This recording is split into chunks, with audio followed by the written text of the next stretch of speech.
Hey guys, what's up? Lazy Souls here. I wanted this video to be a special one, so I'll be sharing the build before we get into the fights. I'll be talking about how I use it and how I get the damage output and the tanking that you're going to see in the videos.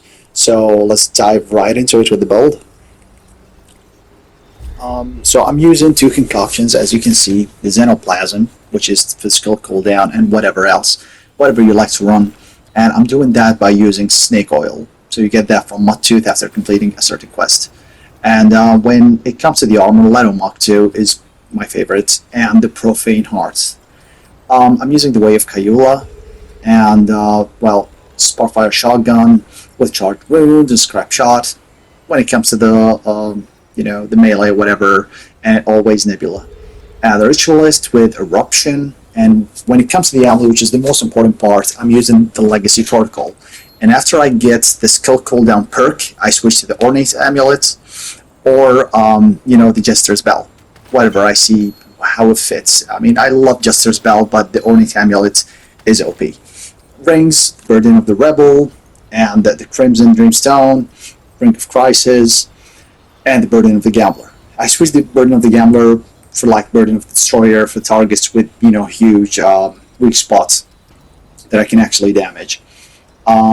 Other rings, if you want more, you can use the rerouting cable for more tanking, but the build is tanky pretty much. And when it comes to the prism, it is the most important part. It has to have Jack of all trades, and that is the most OP thing. And I have skill cooldown, mod duration, skill duration, skill and mod critical chance, and damage reduction, and skill cooldown, cast speed, and of course the Jack of all trades. You need that. And this prism is, I would say, perfect for skill-based builds.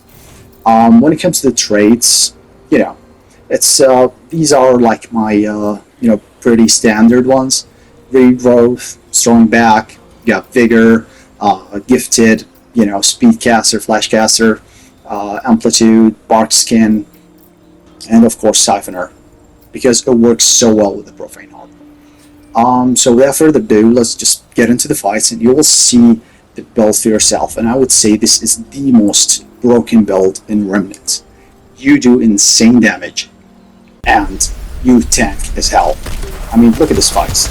I mean, these are two bosses, and you will melt the first boss before the second inhibit appears. It is a broken build, and I was able to actually play this on my phone, like without even controller, and the controls are pretty janky on the phone if you're using PS Remote Play, and I was able to beat. I mean, it was not Nightmare or Apocalypse, it was Veteran, but on the phone with like janky controls, I was actually able to clear the gauntlets, because this build is broken. You don't even need to aim with your weapon.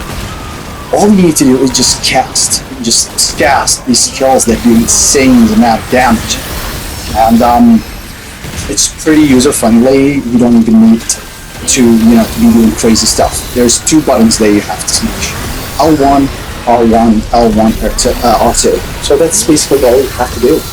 I mean, you will be completely melting bosses, and look at this Bly Spawn. It just melts it.